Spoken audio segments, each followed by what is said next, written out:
Saya bersyukur kepada Allah, berterima kasih kepada antum semua yang hadir di tempat ini selaku sambutan dari panitia penyelenggara acara ini. Bisanya terselenggara acara ini dengan kerja keras. Kata beliau 4 hal. Kalau kita punya satu saja, kita akan maksiat kepada Allah. Apa?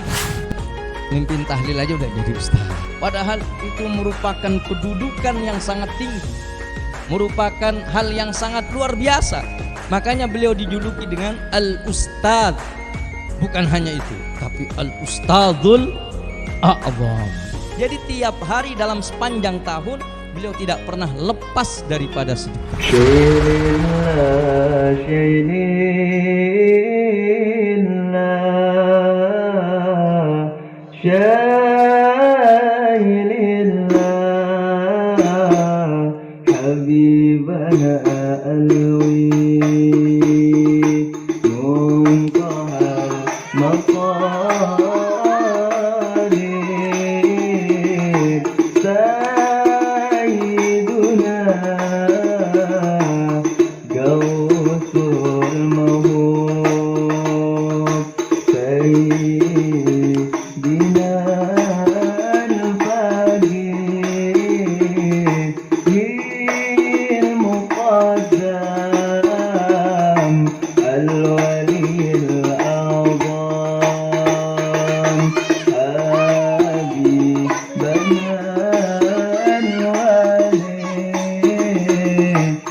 Hadirin wal hadirat yang diberkahi oleh Allah Subhanahu wa taala, saya bersyukur kepada Allah, berterima kasih kepada antum semua yang hadir di tempat ini selaku sambutan dari panitia penyelenggara acara ini. Bisanya terselenggara acara ini dengan kerja keras daripada seluruh ikhwan akhwat yang bergerak semuanya sehingga acara ini terselenggara dengan indah, didukung oleh cuaca yang sangat indah pula. Insya Allah rahmat Allah akan datang bertubi-tubi kepada kita. Jajaran para malaikat terus mencatat kita. Pada malam hari ini kita duduk, insya Allah tidaklah kita pulang kecuali bermandikan cahaya ilahi. Hadirin wal hadirat, ungkapan terima kasih saya yang saya sampaikan mewakili daripada segenap panitia. Terima kasih yang sedalam-dalamnya terutama kepada para habaib dan juga jajaran pemerintah, TNI ataupun Polri, juga kepada masyarakat daripada RT 5 yang sangat membantu sehingganya acara ini terselenggara. Mudah-mudahan acara ini bisa dilakukan lagi dari setiap tahunnya di Landasan Ulin. Terutama terima kasih kepada guru kami Al-Habib Zain Al-Hindwan yang sudah menetapkan tempat di tempat ini. Insya Allah setelah ini kita akan mendapatkan pencerahan-pencerahan daripada beliau Dzurriyyatur Rasul sallallahu alaihi wasallam, anak cucu dari Al-Faqih Al-Muqaddam. Insya Allah akan berkah buat kita semuanya. Apabila ada kesalahan dan sebagainya, penyajian dan sebagainya yang kurang berkenan di hati, saya selaku wakil daripada panitia memohon maaf yang sedalam-dalamnya. Iringan terima kasih serta doa yang kami sampaikan, mudah-mudahan Allah membalas antum semuanya dengan sebaik-baik balasan daripada Allah, dan mudah-mudahan kita dilihat oleh baginda Muhammad sallallahu alaihi wasallam. Demikian dari saya yang saya sampaikan, mudah-mudahan berkah. Akhirul kalam wa billahi taufiq wal hidayah. Assalamualaikum warahmatullahi wabarakatuh. Orang kalau sudah nggak punya ilmu, kata Imam Haddad, cenderung maksiat. Kata beliau 4 hal. Kalau kita punya satu saja, kita akan maksiat kepada Allah. Apa? Pertama, al-jahlu. Orang kalau nggak punya ilmu agama atau jahil, bodoh, itu rentan maksiat kepada Allah. Coba lihat, orang berani mencuri. Kenapa mencuri? Karena mungkin nggak tahu bagaimana ancaman Allah kepada mereka yang mencuri. Orang berani nggak sholat. Kenapa berani nggak sholat? Sebab nggak tahu bagaimana ancaman orang ketika dia meninggalkan sholat. Andai dia tahu, nggak berani. Hadirin, di zaman Nabi itu ada anak muda datang kepada Nabi, kemudian mengatakan, ya Rasulullah, qad mata abi, wahai Nabi, ayah sudah meninggal. Walaysa lahu ghasil wala kafin, cuman gak ada yang berani mandikan, gak ada yang berani ngafani. Kenapa? Coba saya minta tolong wahai Nabi, coba lihat jenazah ayah saya seperti apa. Waktu itu ada 2 sahabat diutus sama Nabi untuk melihat jenazah ayah dari pemuda tadi. Anda tahu ketika diutus oleh Nabi, 2 sahabat tersebut datang kepada jenazah si ayah. Ya Allah, dibuka jenazahnya ternyata berubah, kepala babi, badannya badan manusia. Kaget sahabat, hadirin. Datang kepada Nabi, gal ya Rasulullah, wajadna mithlal khinziril aswad. Wahai Nabi, saya lihat mukanya sudah berubah menjadi seekor babi menghitam, seakan-akan gosong. Wahai Nabi, Nabi dengan sifatnya Raufur Rahim, yang kasih sayang kepada umat, datang kepada jenazah tersebut, kemudian mengusap wajah si ayah. Masya Allah, berkat tangan Rasul Sallallahu Alaihi Wasallam, wajah si ayah tersebut menjadi seorang manusia biasa, kembali seperti semula. Gak lama kata Nabi, udah sekarang dimandikan, dikafani, disolati, dikubur. Siap. Dilakukan hal tersebut oleh sahabat. Sudah ketika dibawa ke liang lahat, Nabi saat itu menyaksikan, pas diletakkan jenazah, dibuka kain kafannya. Masya Allah, sahabat kaget. Ternyata ketika dibuka kain kafannya, kepala berubah kedua kalinya menjadi seekor babi menghitam. Nabi heran, hadirin, sudah didoakan, diusap oleh tangan yang mulia.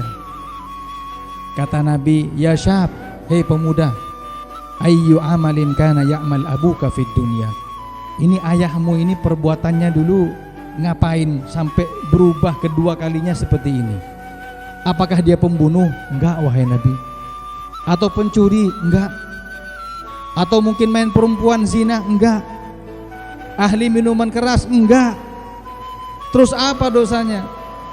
Kata anak muda, kana tarikus sholah. Ayahku enggak sholat wahai Nabi. Bayangin hadirin, ayahku enggak sholat.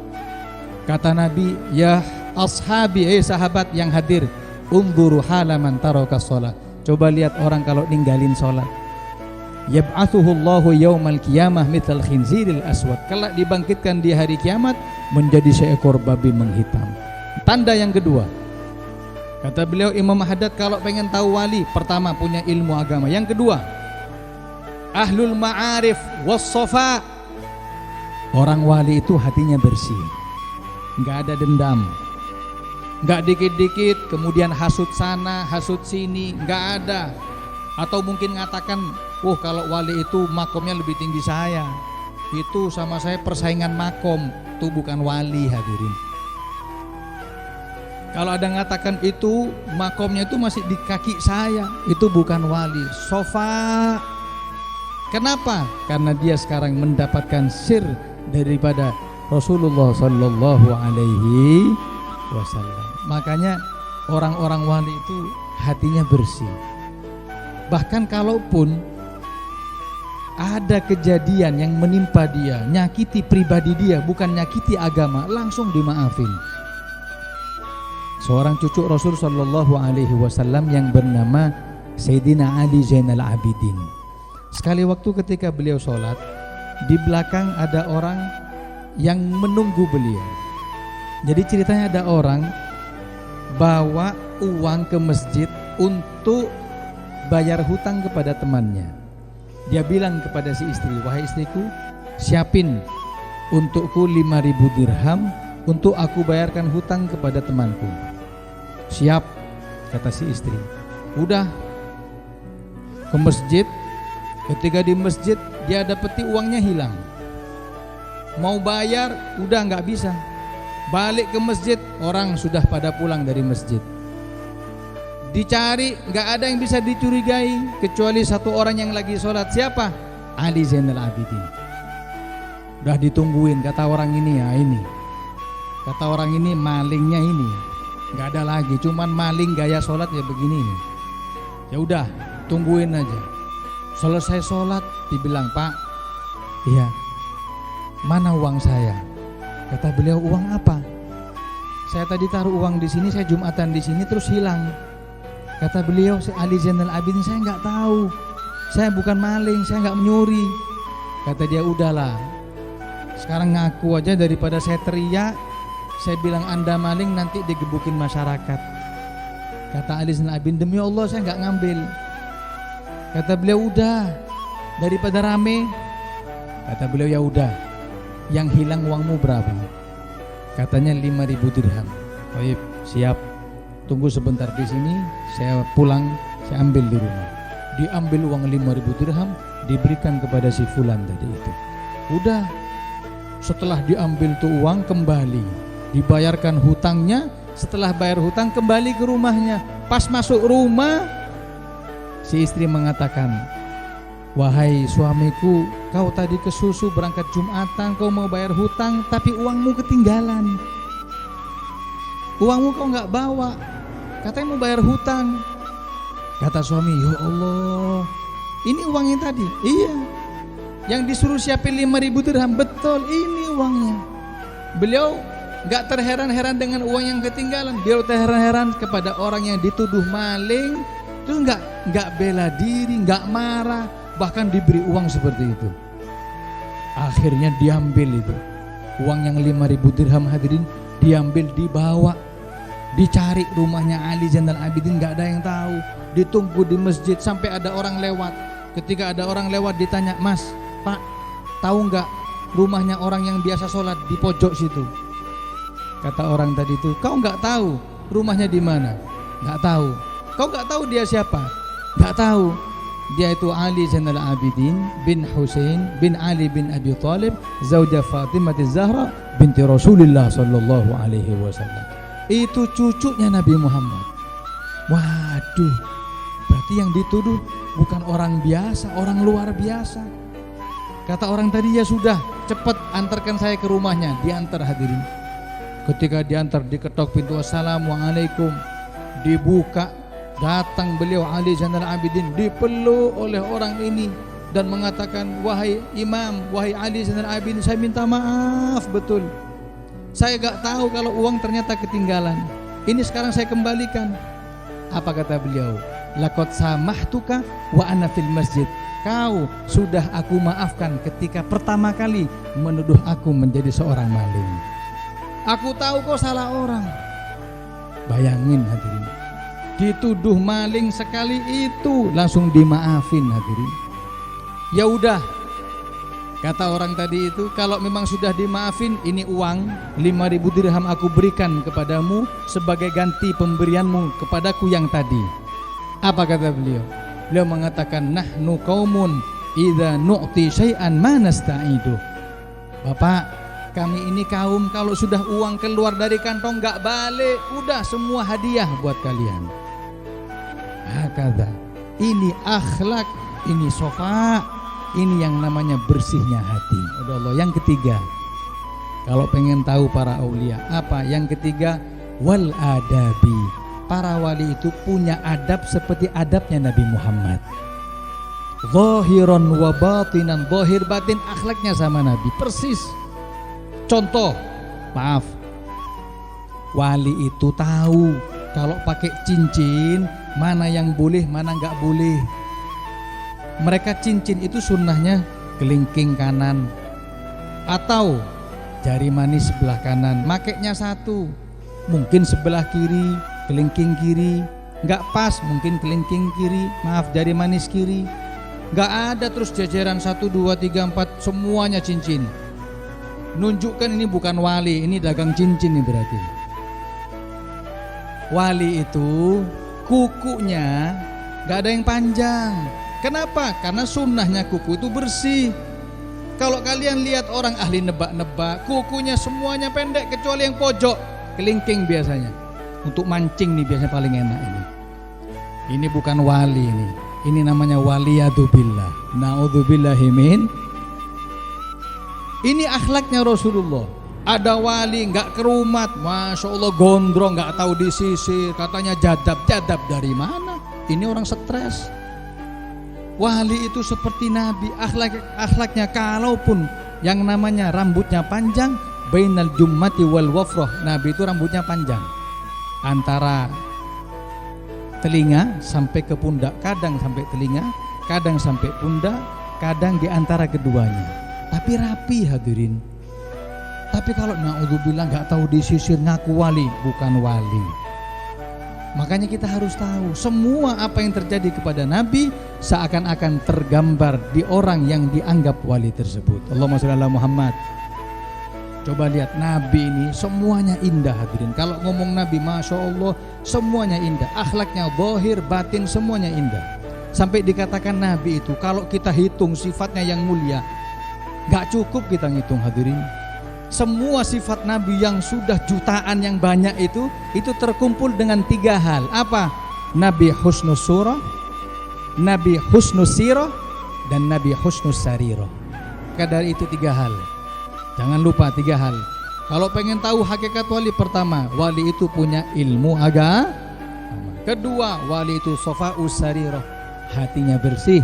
Yang ketiga, wali punya adab sebagaimana adab Rasulullah sallallahu alaihi wasallam. Kita berharap mudah-mudahan Allah beri kepada kita keberkahan para aulia, keberkahan orang-orang soleh, keberkahan sahibul haul al-imam al-faqih al-muqaddam Muhammad bin Ali Ba'alawi.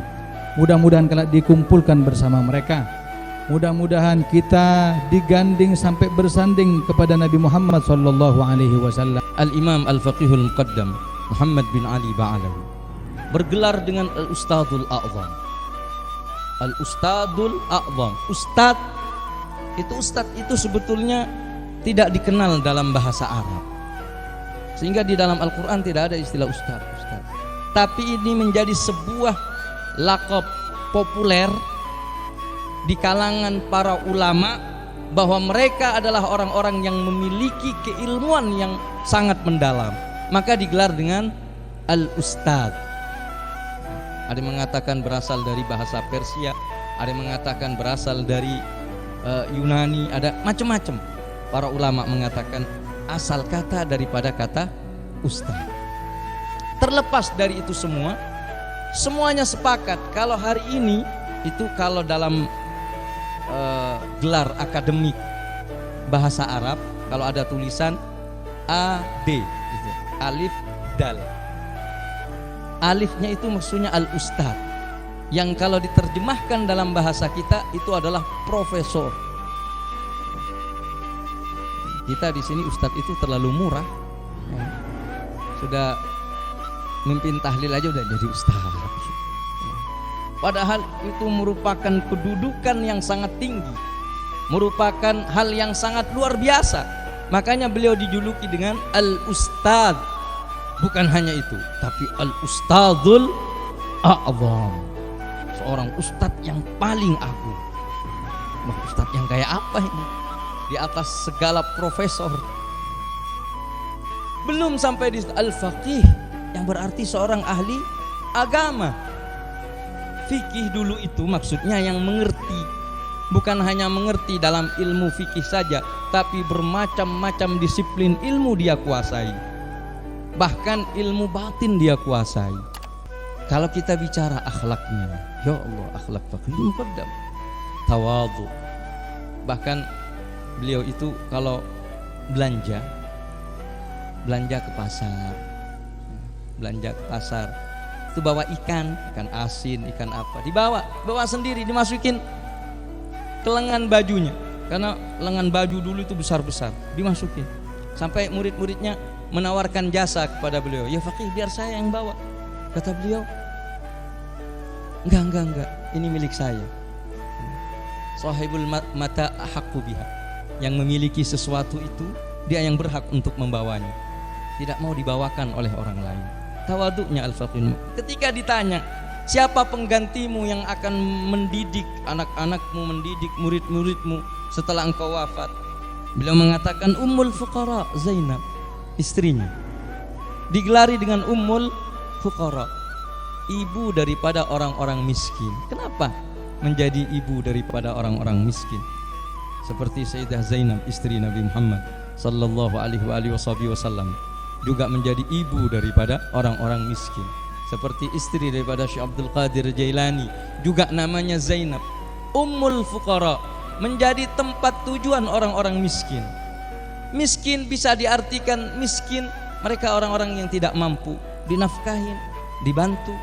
Sebagaimana al-fuqara, mereka orang-orang yang butuh kepada Allah Subhanahu wa taala, yang perlu kepada Allah Subhanahu wa taala. Ini al-Imam al-Faqih Muqaddam Muhammad bin Ali Ba'alawi. Begitu luar biasa beliau ini. Kedermawanannya jangan ditanya. Beliau adalah sosok yang sangat dermawan. Beliau adalah orang yang tiap hari itu bersedekah. Jadi setiap panen kurma, beliau sediakan 360 zir, semacam tempat, ya semacam gentong lah ya, kalau di kita ini itu penuh dengan kurma sebanyak 360. Itu disedekahkan tiap hari 1 zir. Itu belum sedekah yang lain. Jadi tiap hari dalam sepanjang tahun beliau tidak pernah lepas daripada sedekah. Dermawan sangat luar biasa. Ini juga diikuti oleh anak-anak cucunya. Masya Allah, kalau kita, mereka adalah orang-orang yang mengajarkan kepada kita hidup realistis, hidup sungguh-sungguh. Kita berbicara di sini, ini kan cerita-cerita langit, karomah ini itu. Tapi bagaimana hal-hal ini membumi di tengah-tengah kita, bisa dikenal oleh para generasi muda dan bisa dicontoh. Bagaimana seorang al-faqihul muqaddam bisa kita wujudkan dan kita contoh di dalam kehidupan sehari-hari kita. الهجرة رحلة هدينا حمل الإسلام لنا دينا فسلام الله على الهدي والكون يردد آمنا يردد آمنا يردد آمنا الهجرة رحلة هدينا حمل السلام لنا